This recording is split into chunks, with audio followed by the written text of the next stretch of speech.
Okay, in the trash can. Don't want to have waste.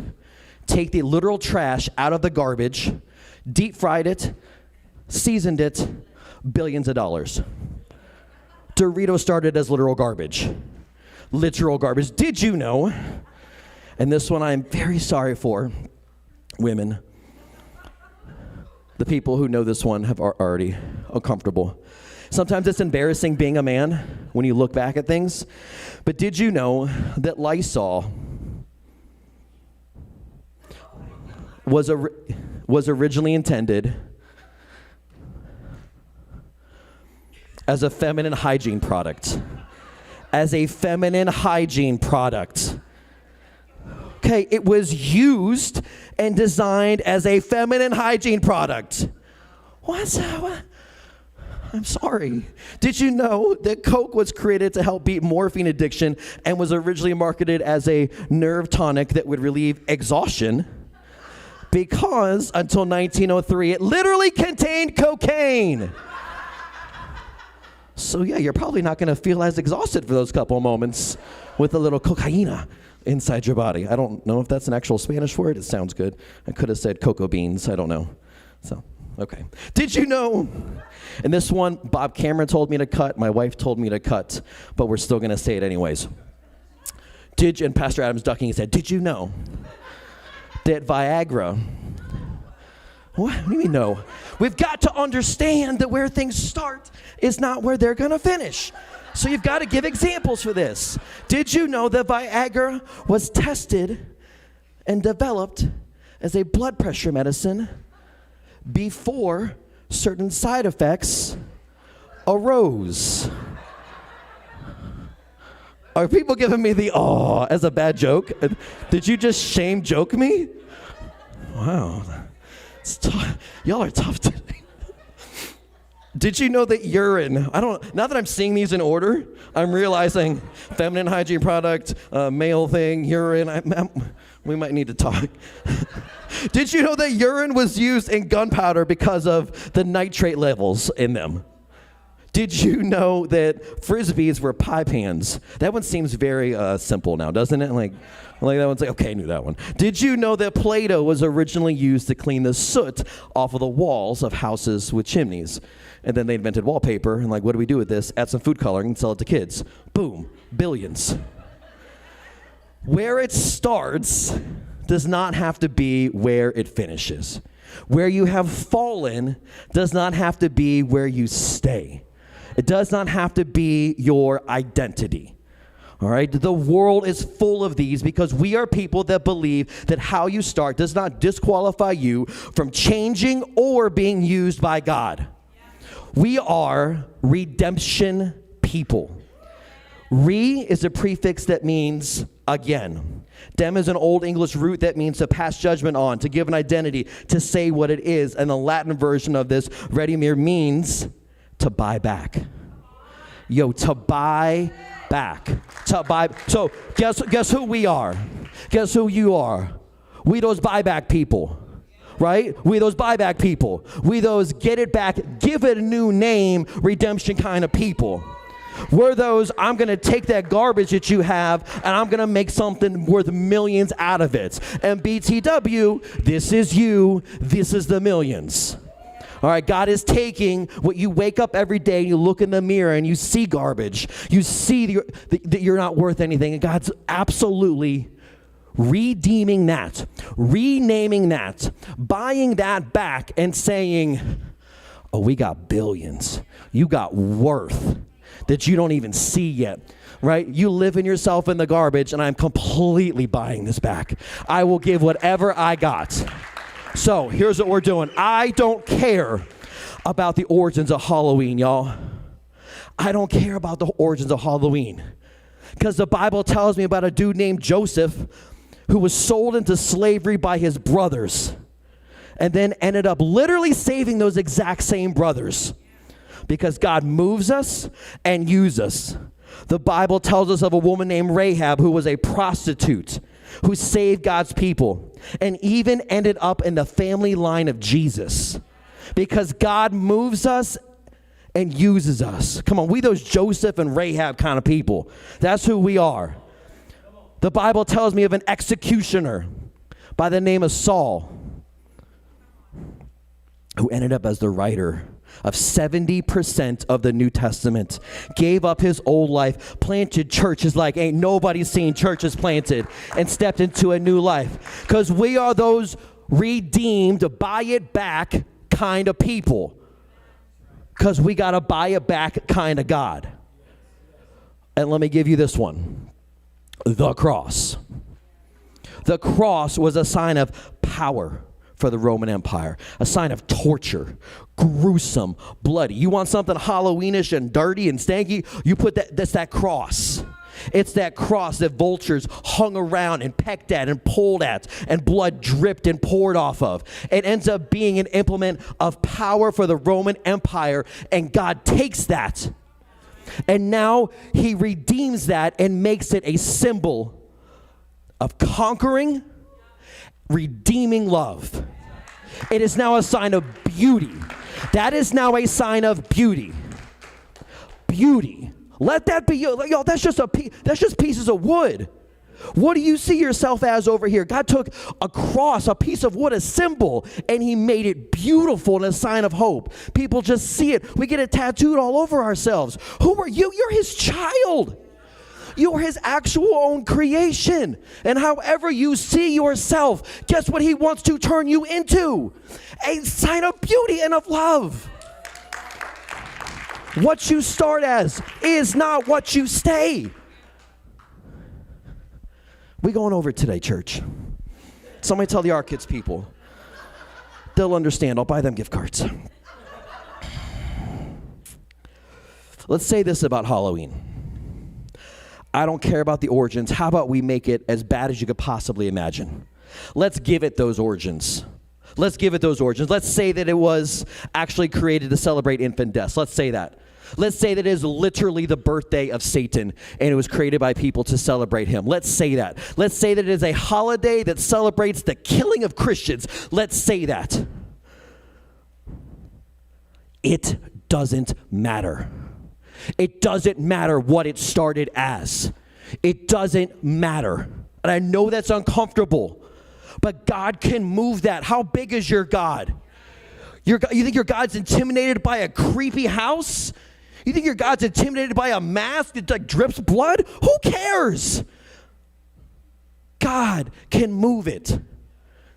Let God move it. Oh. This is a message about Halloween. But the trick is, it's really not. It's about believing in grace. It's about believing God is who he says he is. It's about believing God when he says, I saw you at your worst. I see you at your worst. What you do in your room and on your phone that you swipe away when somebody walks by, I see all of that. I still want you. I still want you. And not just a little bit where he's like, I'll pay. No, he's like, I will absolutely come down to earth. I will absolutely go to hell for you. I will absolutely take on the most gruesome thing you can imagine for you. So that you're not staying here in the trash and you look in the mirror every day and say, you're just going to mess it up again. You know who you are. You know who you are. You know he wants to move you here to that beautiful creation that he made, to that beautiful peace. This is a message, this is a day about actually being proud of who you uniquely are, who you were uniquely made to be. When you look in the mirror and you're able to say, that's me. And I am loved. I am excited to be up today. And I'm excited to be with people today. Doesn't matter what happened yesterday or what my origin story is. Which leads me to your treat for today. I have a friend on staff who has felt that valley, who has felt that low, who's felt those weeks when he thinks he sees himself seeking God, but for some reason just feels completely lonely and uncomfortable. I don't know if you've had those days and you've had those weeks where you're like, I don't see that anything's different. I just feel so empty. I can't hear God. I'm talking to him. I'm trying. I'm listening to music. I'm talking to people. And I just can't. I don't know if any of y'all can relate to that. Well, he can. And we got to talking. And as God has redeemed that time, has redeemed those moments, has redeemed and turned that time, he and I realized, oh, if God's going to move it, then he needs to use this. If God's going to move you out of this, buddy, then he needs to use it in some way. And so we are absolutely knowing that God is moving this Sunday, that God is moving this time, moving this story, moving this moment for this church in a way that we don't understand yet. But you can put this day down. You can put a pin in this day for this church and say new, turned, moved, used, whatever. We're gonna look back on this day. I guarantee it. So check out this video. Let's get moving.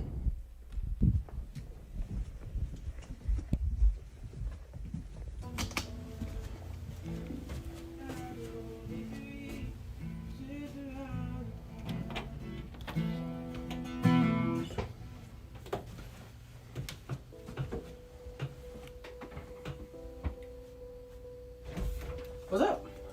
Well, my name's Jake Allen, and I have just kind of grown up in church.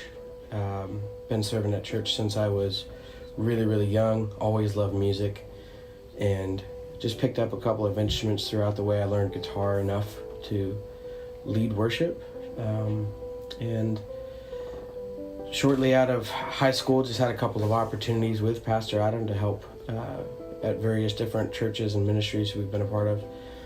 To lead worship. I've done it in a volunteer capacity for years. Restore Church is really just the first opportunity that I've had to be paid on staff to do that, and I consider it an incredible honor to be able to do that.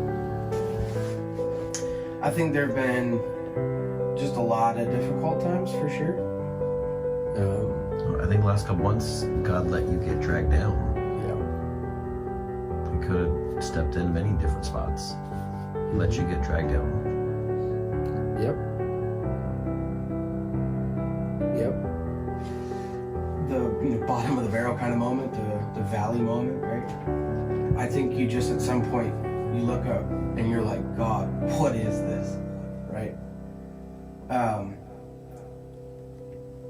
And you wonder, hey, is it something I did? Where did I go wrong? Where did I go off the rails? How did I start falling into this valley? But regardless of your awareness of it now, you're there, right? And you're wondering, when does this end and how do I get out of it as quickly as possible, right? I've never released a song because I just have been overly critical of myself for such a long time, feeling like what I created wasn't good enough. Now, I think it's just getting to a place of accepting and not fighting. God wants to use this, and being willing to let him do it. I think sometimes those truths of the songs that you know and love and hear all the time really ring in your head, and God can use that in a moment, because those songs are also tied to scriptures, and bring those truths to mind.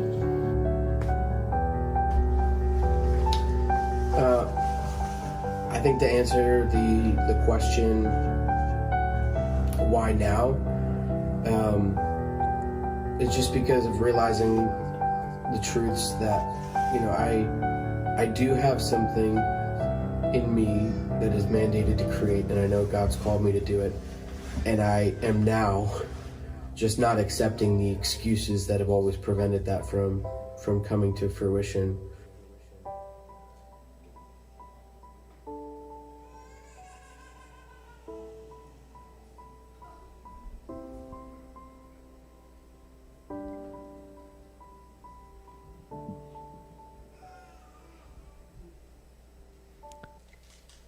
I am so proud to sit next to this young man. This is Pastor Jake Allen. He is our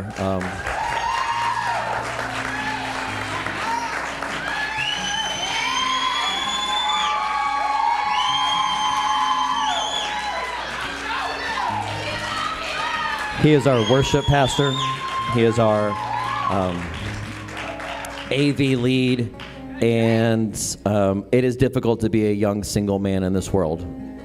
And that's just the reality. That is the truth. And to see Jake seek God in the way that he does, highs and lows, and to work through what is a personal valley. And it's not this condemning his faith has gone valley. It's a personal valley that we all go through. But to see the way that he handled and fought through it, like really seeking God. And as we kind of came through, it just seemed time to really use a gift that he has. So here's Jake's first song. Like you, we're going to put the lyrics up on the screen. We're just going to soak into it and let him share it from his heart. And then we're actually going to get a chance as a church to worship this song all together. All right, so you can soak it in now. But boy, we're going to get a chance to declare it in a couple minutes.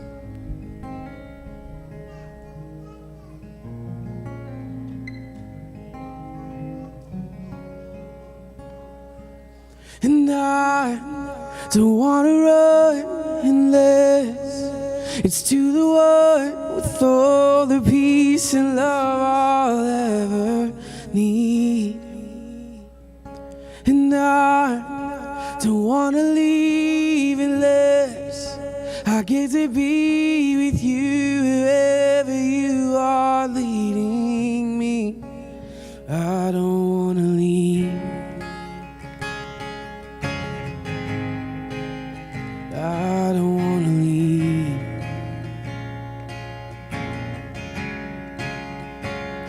There are moments when I fall, but you pick me up and show me love and put me in your arms. There are times when I've wandered, rifle with regret. You wipe my tears and tell me it's alright. But I just wanna be where you are and never leave your side, and never leave your side. And I don't wanna run unless it's to the one with all the peace and love I'll ever need. Oh, and I don't wanna leave unless I get to be with you wherever you are leading me. I don't wanna leave. I don't wanna leave. I don't wanna ever leave your side. I don't wanna leave. I don't wanna leave. I don't wanna ever leave your side. I can't believe the love you have for me. No matter what I feel like comes between. And no, you'll never stop loving me forever, always through eternity. I don't wanna leave.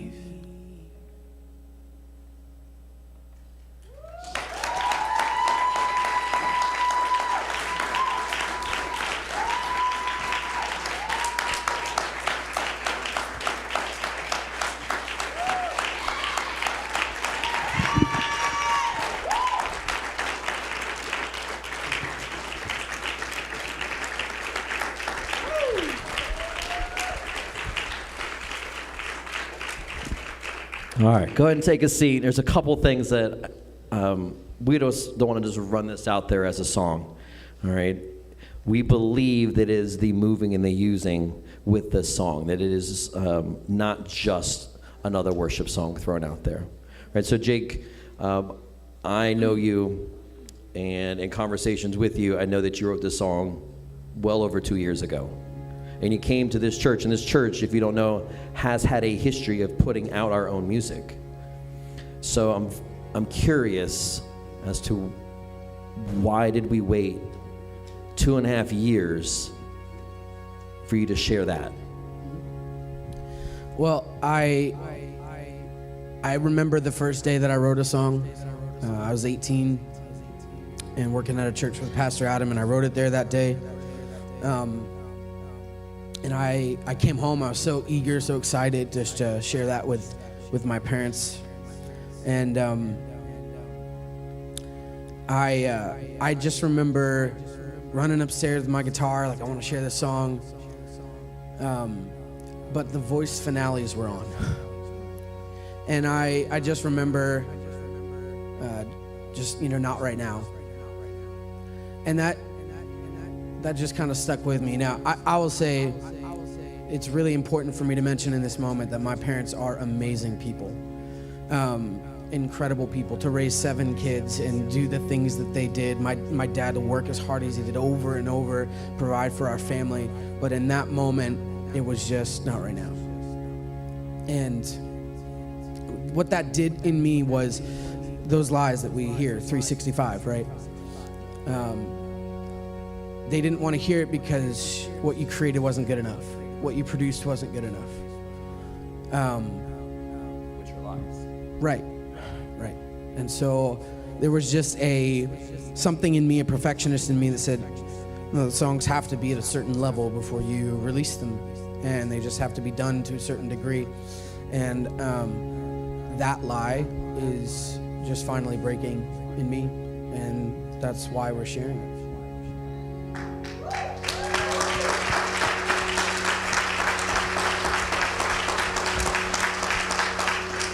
We all have those moments someone says something to us inadvertently that they don't even know, that we just keep replaying over and over again. It just opens the door for those lies to come in. It opens the door for those lies to keep being repeated. There's no truth to them, right? Even that moment wasn't real. But Satan can use that one door, and we just keep repeating it over and over again. So Jake, why this song? Why this one? Because I know you've written other things, right? Tell me about this song. A couple of weeks ago, you were leading staff devotions, and you were just trying to play around with some ideas about what you were going to share on, and you sent me a message that said, hey, is there a song that you just connect with more than most other songs? And I don't... Right, and I sent you that text very late on a Monday night. You did. To be ready on Tuesday morning. Yeah. So. But it's okay. We roll with it. That's basically the mantra here, right? But I don't know why, but the Lord just brought it up in my spirit. Like, this song you wrote, that's the one you connect with more than anything else. And I've written lots of songs, but that one just stuck out to me. And there's a verse in Ephesians in chapter 5, verse 19. It says to write hymns, songs, and spiritual songs, and to write songs that come from the heart. And so in that moment, this is a song that just connects right to my heart. It cuts through everything and just puts me right back in that place with Jesus. This song is, it's not that Jesus ever left me. He was always there, but there are things that I do, choices that I make, that in my own perception make me feel like I'm further away from God than I actually am. So, all right, why don't we lean in and actually worship in this moment? Why don't you stand with me here? Stand with me here.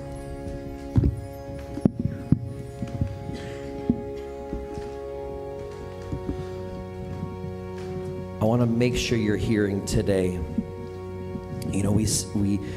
I know your hearts, and you want to have this impact on the world, and you want to do God's work, and you see impact that other people have, and you're like, I know that's in me. I know I can be part of that.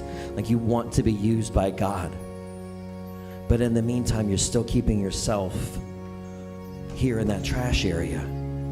You've got to move, or you've got to let God move some things out of your life. Maybe it's some things into your life. But you've got to be obedient to God. And this is the thing I adore about Jacob Roger Allen, is his obedience. His obedience, his willingness to listen, to say, I'm super uncomfortable right now. We sat in that chapel and we weren't leaving that room, Pastor Abbott and I, pointing our fingers at him and saying, you're doing this song, give us a date, you've got 3 weeks. And he was like, I don't know when that chemistry, it's time, Jake. And he was like, I know it's time, all right. But I just want to make sure, as you're getting those people pointing their fingers at you, those calls to you over and over again, to move. You can't expect to be used by God if you can't let God move you first. Like, we want to be used. We want to have impact. We want to have worth. We want to have, but that doesn't come from what you do on your own. That comes from God being the one who moves you. So let's pray. Would you stretch your hands out for a moment with me? And if you're someone who likes to pray out loud, I want you to join with me in your own prayer, in your own words, in your own tongue, whatever it might be. And we're going to lean into worship here. God, this is your day. God, these are your people.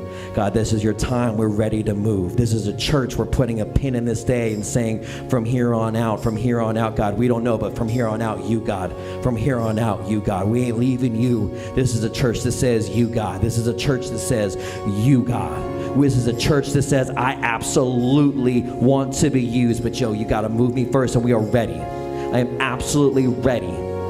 I'm absolutely ready for this church to be moved and then used by God. We don't want to leave. We just want to be in your presence. And we're ready to sing that out and declare your own words from your own servant's heart. And all God's people said, come on, all God's people said, yeah, they did, church.